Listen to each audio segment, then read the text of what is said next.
കുടുംബത്തിനും ചെയ്തു തന്ന എല്ലാ അനുഗ്രഹങ്ങൾക്കും നന്ദി പറയുന്നു.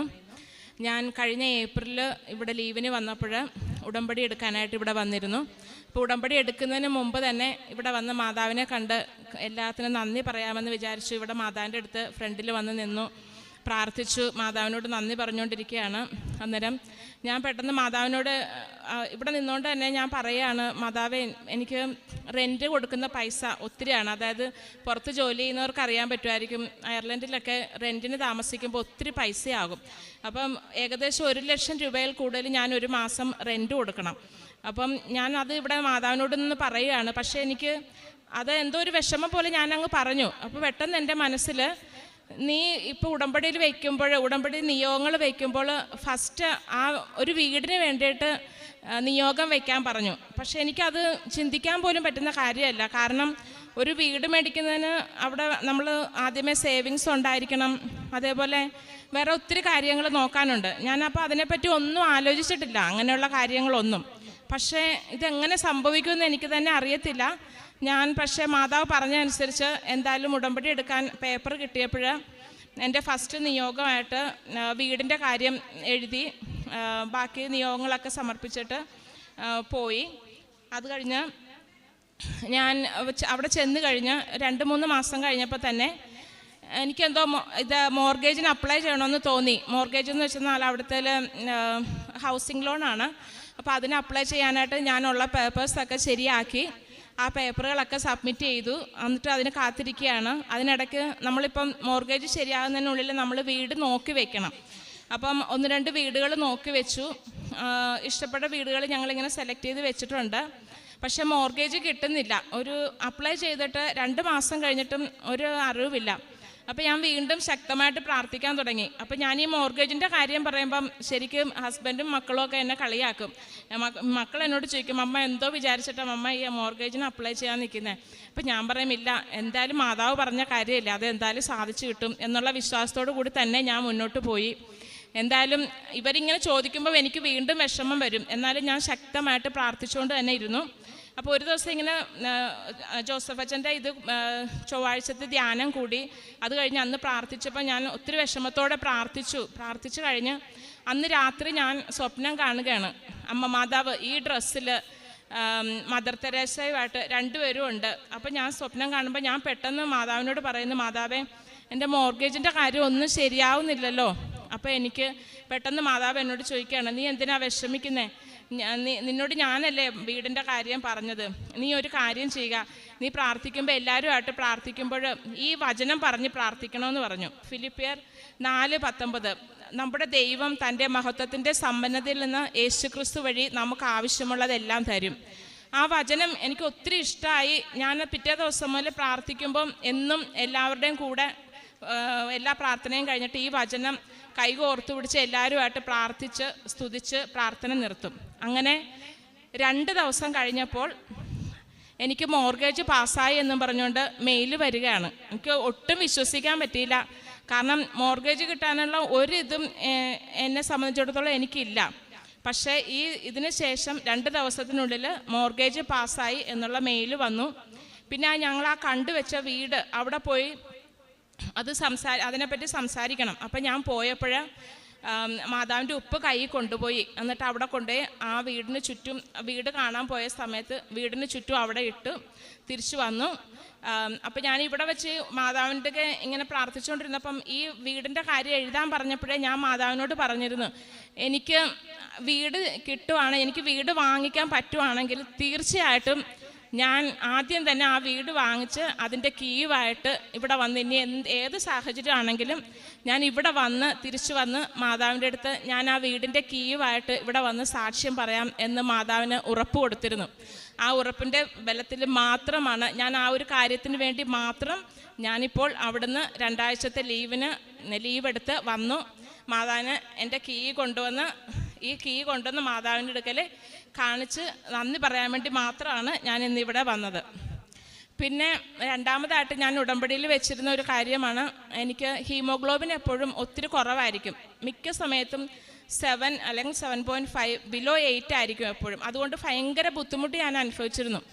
അപ്പം ഉടമ്പടി എടുത്ത് സെക്കൻഡ് ഇതായിട്ട് ഞാൻ വെച്ചിരുന്നു, ഈ ഉടമ്പടി എടുത്തതിന് ശേഷം ഞാൻ പോയി ബ്ലഡ് നോക്കുമ്പം എൻ്റെ ഹീമോഗ്ലോബിൻ കുറച്ചെങ്കിലും ഒന്ന് കൂടി നിൽക്കണം. കാരണം ഞാൻ എല്ലാ പ്രാവശ്യവും ലീവിന് വരുമ്പം ഒന്നെങ്കിൽ അയൺ ട്രാൻസ്ഫ്യൂഷൻ എടുക്കും, അല്ലെങ്കിൽ വേറെ എന്തെങ്കിലും ഒരു പ്രതിവിധി കണ്ടിട്ടാണ് തിരിച്ചു പോണേ. അവിടെ ചെന്ന് മെഡിസിൻ വാങ്ങിക്കാനോ അല്ലെങ്കിൽ ഡോക്ടേഴ്സിനെ കാണുന്നതൊക്കെ ഭയങ്കര ബുദ്ധിമുട്ടുള്ള കാര്യമാണ്. പക്ഷേ ഞാൻ ഈ ഉടമ്പടിയിൽ വെച്ചു. ഉടമ്പടി എടുത്ത് കഴിഞ്ഞ് ഞാൻ വീട്ടിൽ പോയിട്ട് പിന്നെ ബ്ലഡ് ചെക്ക് ചെയ്ത് റിസൾട്ട് നോക്കുമ്പോഴത്തേക്കിന് എൻ്റെ ഹീമോഗ്ലോബിൻ 10.2 ഉണ്ടായിരുന്നു. അതിനുശേഷം പിന്നെ എൻ്റെ ഹീമോഗ്ലോബിൻ ഒത്തിരി കുറഞ്ഞിട്ടില്ല. അതുമായിട്ട് ബന്ധപ്പെട്ട എൻ്റെ ബുദ്ധിമുട്ടുകളൊക്കെ മാറി. അതിന് പരിശ്രമയ്ക്ക് ആയിരുന്നായിരുന്നു നന്ദി പറയുന്നു. പിന്നെ അടുത്ത കാര്യം എന്ന് വെച്ചാൽ ഞാൻ നേഴ്സായിട്ട് സ്റ്റുഡൻറ്റ് പീരീഡിലാണ്, വ്യവസായത്തിലാണ് ഞാൻ ഇവിടുന്ന് പോകുന്നത്. അവിടെ ചെന്ന് അതെല്ലാം കഴിഞ്ഞ് OET എഴുതി പാസ്സായി ജോലിക്ക് കയറിയപ്പോൾ ഞാനൊരു നഴ്സിംഗ് ഹോമിലാണ് നേഴ്സായിട്ട് ജോലി ചെയ്യുന്നത്. അപ്പം നഴ്സിംഗ് ഹോമിൽ അറിയാം അവിടെയുള്ളവർക്കൊക്കെ നഴ്സിംഗ് ഹോമിൽ കയറിയ 2 വർഷം നമ്മൾ അവിടെ നിൽക്കണം. 2 വർഷം കഴിഞ്ഞ് പിന്നെ നമുക്ക് അവിടുന്ന് വേറെ എവിടോട്ടെങ്കിലും പോകാൻ പറ്റത്തുള്ളൂ. പക്ഷേ ഞാൻ അവിടെ ജോയിൻ ചെയ്ത ഒരു 9 months കഴിഞ്ഞപ്പോൾ ഞാൻ ഒരു ഹോസ്പിറ്റലിൻ്റെ അടുത്ത് തന്നെയാണ് താമസിക്കുന്നത്, അവിടുത്തെ യൂണിവേഴ്സിറ്റി ഹോസ്പിറ്റൽ. അവിടെ ഇൻ്റർവ്യൂവിന് വിളിച്ചേക്കുന്നു. ഞാൻ വെറുതെ ഒന്ന് അപ്ലൈ ചെയ്ത് നോക്കി. ഞാൻ ഇൻ്റർവ്യൂവിന് പോയി, ഞാൻ സെലക്ഷൻ കിട്ടി എനിക്ക്. പക്ഷേ എനിക്ക് ഇവിടെ വന്ന് ഇവിടുത്തെ ഡയറക്ടറിനോട് ആ കാര്യം പറയാനേ പറ്റത്തില്ല. കാരണം ശരിക്കും നമ്മൾ 2 വർഷം അവിടെ നിൽക്കണമെന്നുള്ളത് അവരുടെ റൂളാണ്. പക്ഷേ ഈ ഇൻ്റർവ്യൂ കിട്ടുകയും ചെയ്തു. എനിക്കത് കളയാനും വയ്യ.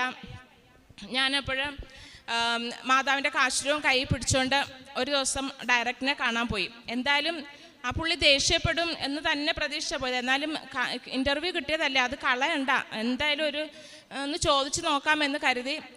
എനിക്ക് പേടിച്ചിട്ട് വയ്യ. പക്ഷെ ഞാൻ ആ മാതാവിൻ്റെ കാശുരവും കൈ പിടിച്ച് അതുമായിട്ട് അവിടെ പോയി ഒന്ന് സംസാരിക്കുകയാണ്.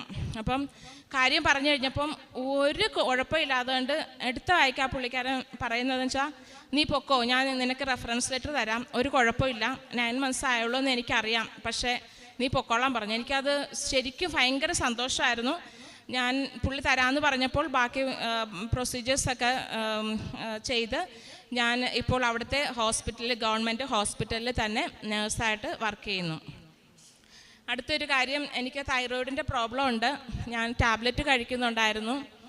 അപ്പം ടാബ്ലറ്റ് എപ്പോഴും എല്ലാ ദിവസവും മുടങ്ങാതെ കഴിക്കും. പക്ഷേ എനിക്ക് ഭയങ്കര ഇറിറ്റേഷൻ, തൊണ്ടയ്ക്ക് ഭയങ്കര ബുദ്ധിമുട്ട് തോന്നിക്കും, പാൽപിറ്റേഷൻ തോന്നിക്കും, എന്തൊക്കെയോ ആകെ പ്രശ്നങ്ങൾ. ഇതുമായിട്ടുള്ള എല്ലാ ബുദ്ധിമുട്ടുകളും, തൈറോയിഡിൻ്റെ എല്ലാ പ്രശ്നങ്ങളും എനിക്കുണ്ട്. പക്ഷേ ഈ ടാബ്ലറ്റ് കഴിച്ചിട്ട് എനിക്ക് യാതൊരു മാറ്റവും തോന്നുന്നില്ല. അത് ചില സമയത്ത് അതിൻ്റെ ബുദ്ധിമുട്ട് ഭയങ്കരമായിട്ട് തോന്നിക്കും.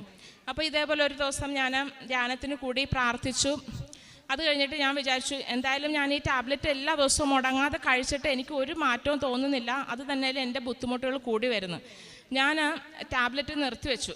ആരോടും ഞാൻ പറഞ്ഞില്ല. പക്ഷേ ടാബ്ലറ്റ് ഞാൻ കുറച്ച് ദിവസം നിർത്തിവെച്ചിട്ട് ഞാൻ എല്ലാ ദിവസവും രാവിലെ പ്രത്യക്ഷീകരണ പ്രാർത്ഥന ചൊല്ലിയിട്ട് ഈ മാതാവിൻ്റെ ഉടമ്പടി തൈലം തൊണ്ടയിൽ കുരിശ് വരച്ച് പ്രാർത്ഥിക്കും. എന്നിട്ട് ഒരു 2 ആഴ്ച കഴിഞ്ഞപ്പം ഞാൻ എൻ്റെ ഹസ്ബൻഡിനോട് പറഞ്ഞു, ഞാൻ ടാബ്ലറ്റ് കഴിച്ചിട്ട് 2 ആഴ്ചയായി, പക്ഷേ എനിക്കൊരു കുഴപ്പവും തോന്നുന്നില്ല. അപ്പം പുള്ളി എന്നെ വഴക്ക് പറഞ്ഞു, അങ്ങനെ ചെയ്യേണ്ട ആവശ്യമില്ല, അത് കഴിക്കാതിരുന്നാൽ ചിലപ്പോൾ പെട്ടെന്ന് എന്തെങ്കിലും ബുദ്ധിമുട്ട് വരും. ഞാൻ പറഞ്ഞില്ല, എന്തായാലും നോക്കട്ടെ, ഞാനൊരു നേഴ്സല്ലേ, എനിക്ക് എന്തായാലും ഇതിൻ്റെ എന്തെങ്കിലും ബുദ്ധിമുട്ടുകൾ വരുമ്പോൾ എനിക്ക് നന്നായിട്ട് മനസ്സിലാവും, അതുകൊണ്ട് നോക്കാമെന്ന് പറഞ്ഞു. ഇപ്പം ഞാൻ 3 മാസമായിട്ട് എനിക്ക് ഒരു ബുദ്ധിമുട്ടുമില്ല. ഞാൻ എല്ലാ ദിവസവും പ്രാർത്ഥിച്ച് ഈ മാതാവിൻ്റെ ഉടമ്പടി തൈലം തൊണ്ടയിൽ പുരട്ടും, ടാബ്ലറ്റ് ഒന്നും കഴിക്കുന്നില്ല, എനിക്കൊരു കുഴപ്പമില്ലാതെ ഞാൻ മുന്നോട്ട് പോകുന്നു. പിന്നെ വീട് വാങ്ങിച്ചു. വീട്ടിലോട്ട് മാറിക്കഴിഞ്ഞപ്പം ഹോസ്പിറ്റലുമായിട്ട് ഇച്ചിരി അകലം വന്നു. അപ്പോൾ എനിക്ക് ഡ്യൂട്ടിക്ക് പോകണമെങ്കിൽ നടന്നു പോകാൻ പറ്റത്തില്ല. ഒരു 45 minutes നടക്കാൻ തന്നെ എടുക്കും. പക്ഷേ അവിടെ ഭയങ്കര തണുപ്പായതുകൊണ്ട് ഈ ഇത്രയും സമയം നടക്കുന്നത് ഭയങ്കര ബുദ്ധിമുട്ടുള്ള കാര്യമാണ്. പ്രത്യേകിച്ച് എനിക്കാണെങ്കിൽ തണുപ്പിൽ അങ്ങോട്ട് ഇറങ്ങിയാൽ ഉടനെ തന്നെ കൈയും കാലും ഒക്കെ പെട്ടെന്ന് മരവിച്ചങ്ങ് കയറും. അപ്പോൾ തണുപ്പത്ത് നടക്കുന്ന ഒട്ടും പറ്റാത്ത ഒരു കാര്യമാണ്. അപ്പോൾ ഞാൻ മാതാവിനോട് പ്രാർത്ഥിച്ചു, അമ്മേ എനിക്കൊരു കാറ് വാങ്ങിക്കണം. 2 wheeler ഒന്നും അവിടെ ഉപയോഗിക്കത്തില്ല, കാറിലേ പോകാൻ പറ്റൂ. പക്ഷേ ഹസ്ബൻഡ് കാറുണ്ട്, ഹസ്ബൻഡിന് ഡ്യൂട്ടിക്ക് പോകണം. പക്ഷെ 2 പേരും ഡ്യൂട്ടിക്ക് പോകുന്ന ഓപ്പോസിറ്റ് സൈഡിലോട്ടാണ്. പുള്ളി ഡ്യൂട്ടിക്ക് പോകുമ്പോഴത്തേക്കിന് എനിക്ക് ഡ്യൂട്ടി ഉണ്ടെങ്കിൽ എനിക്ക് പോകാൻ പറ്റത്തില്ല. പക്ഷെ എന്നാലും കാറ് വാങ്ങിക്കുന്ന കാര്യം ഓർത്തപ്പോൾ എനിക്ക് എന്തോ മനസ്സിലൊരു വിഷമം, ഒരു അഹങ്കാരമായി പോകുമോ എന്നൊരു മനസ്സിലൊരു തോന്നൽ. കാരണം വീട് വാങ്ങിച്ചു, കാറ് ഓൾറെഡി ഉണ്ട്, ഇനി ഒരു കാറും കൂടെ വാങ്ങിക്കാം, അത് എന്തോ എനിക്കൊരു മനസ്സിലൊരു വിഷമം. എന്നാലും അത് അത്യാവശ്യമാണ് താനും. കാരണം എനിക്ക് ഡ്യൂട്ടിക്ക് പോകണമെങ്കിൽ അല്ലാതെ പറ്റത്തില്ല. എല്ലാ ദിവസവും ടാക്സി വിളിച്ച് പോകുന്നതും നടക്കുന്ന കാര്യമല്ല. അപ്പോൾ ഞാൻ മാതാവിനോട് പ്രാർത്ഥിച്ചു. ഞാൻ പറഞ്ഞു, മാതാവേ, ഇത് നിൻ്റെ ഇഷ്ടമാണെങ്കിൽ മാത്രം സാധിച്ചു തന്നാൽ മതി. ഞാനിത് എൻ്റെ ആഗ്രഹം പറയുന്നതേ ഉള്ളൂ, ഇല്ലെങ്കിൽ ഞാൻ നടന്നു പൊക്കോളാം. ഇത്രയും ദൂരം നടക്കണം, ഓക്കെ, അത് കുഴപ്പമില്ല, ഞാൻ ട്രൈ ചെയ്യാം. പക്ഷേ നിനക്ക് ഇഷ്ടമാണെങ്കിൽ എൻ്റെ ഈ ആഗ്രഹം സാധിച്ചു തരണേ എന്ന് പ്രാർത്ഥിച്ചു. ഞാനങ്ങനെ 1-2 ദിവസം പ്രാർത്ഥിച്ചു. ഒരാഴ്ചയ്ക്കുള്ളിൽ തന്നെ ഞാനൊരു സ്വപ്നം കാണുകയാണ്, ഒരു ബ്ലൂ വണ്ടി സ്വപ്നം കാണുന്നു. അപ്പം ഞാൻ മാതാവിനോട് പറഞ്ഞിരുന്നു, ഇത് മാതാവിന് ഇഷ്ടമാണെങ്കിൽ എനിക്കൊരു വണ്ടി വേണം, പക്ഷെ അത് നിൻ്റെ ഇഷ്ടത്തിലാണ് എനിക്ക് തന്നത് എന്ന് കാണിക്കാൻ ഒരു അടയാളവും എനിക്ക് വേണമെന്ന് ഞാൻ പ്രാർത്ഥിച്ചു. അപ്പോൾ ബ്ലൂ കളറ്, എനിക്ക് ബ്ലൂ ഇഷ്ടമാണ്. സാധാരണ മാതാവിൻ്റെ ഡ്രസ്സിൽ ബ്ലൂ ഉള്ളതുകൊണ്ട് ഞാൻ എന്തെങ്കിലും സാധനങ്ങളൊക്കെ സെലക്ട് ചെയ്യുമ്പം പെട്ടെന്ന് ബ്ലൂ ആണ് എനിക്ക് ഇഷ്ടമായ കളറ്, ഞാനത് സെലക്ട് ചെയ്യും. അപ്പോൾ അന്ന് ഇങ്ങനെ സ്വപ്നം കാണുമ്പോഴത്തേക്കിന് ഈ കാറ്, ഒരു ബ്ലൂ കാറാണ് ഞാൻ സ്വപ്നം കാണുന്നത്. എന്നിട്ട് ഞാനത് പിറ്റേ ദിവസം ഹസ്ബൻഡിനോട് പറഞ്ഞു, ഞാനിങ്ങനെ ഒരു ബ്ലൂ കാറ് സ്വപ്നം കണ്ടു എന്ന് പറഞ്ഞു. പുള്ളി അപ്പോൾ ഒന്നും മിണ്ടിയില്ല. പക്ഷേ വീണ്ടും 2 ദിവസം കഴിയുമ്പം എന്നോട് പറഞ്ഞ്, ഇതാ പുറത്ത് വണ്ടിയുമായിട്ട് ഒരാൾ വന്ന് നിൽപ്പുണ്ട്, ചെന്നൊന്ന് വണ്ടി നോക്കാൻ പറഞ്ഞു. ഞാൻ വിചാരിച്ച എന്നെ കളിയാക്കാൻ വെറുതെ പറയുന്നതായിരിക്കുമെന്ന്. ഞാൻ ചെന്ന് നോക്കുമ്പോൾ ആ സ്വപ്നത്തിൽ കണ്ടതുപോലെ തന്നെ ബ്ലൂ കളറിലെ ഒരു കാറ്. അത് പുള്ളി അവിടെ വർക്ക് ചെയ്യുന്നിടത്ത് ആരോടോ പറഞ്ഞിരുന്നു, കാർ ആരെങ്കിലും കൊടുക്കുന്നുണ്ടെങ്കിൽ പറയണേന്ന്. അപ്പോൾ പറഞ്ഞപ്പം ആ പറഞ്ഞ ആൾ കൊണ്ടുവന്നതാണ് വണ്ടി കാണിക്കാൻ വേണ്ടിയിട്ട്. കണ്ടപാടെ ഈ ബ്ലൂ കളറ് കണ്ടപ്പം എനിക്ക് ഭയങ്കരമായിട്ട് അതിശയമായി. അപ്പോൾ എനിക്ക് മനസ്സിലായി, ശരി, ഇതെനിക്ക് ആവശ്യമുള്ളതുകൊണ്ട് എനിക്ക് മാതാവ് തന്നതാണ് എന്ന് ഞാൻ മനസ്സിൽ വിശ്വസിച്ചു, ഉറപ്പിച്ചു. അങ്ങനെ കാറ് വാങ്ങിച്ചു. ഇപ്പം ഞാൻ കാറിൽ തന്നെയാണ് എനിക്ക് ഡ്യൂട്ടിക്ക് പോകുന്നത്. ഒത്തിരി സന്തോഷം. അപ്പോൾ മാതാവും തിരുക്കുമാരനും ചെയ്തു തന്ന എല്ലാ അനുഗ്രഹങ്ങൾക്കും അമ്മ മാതാവിനും ഈശോയ്ക്കും 1000 നന്ദി.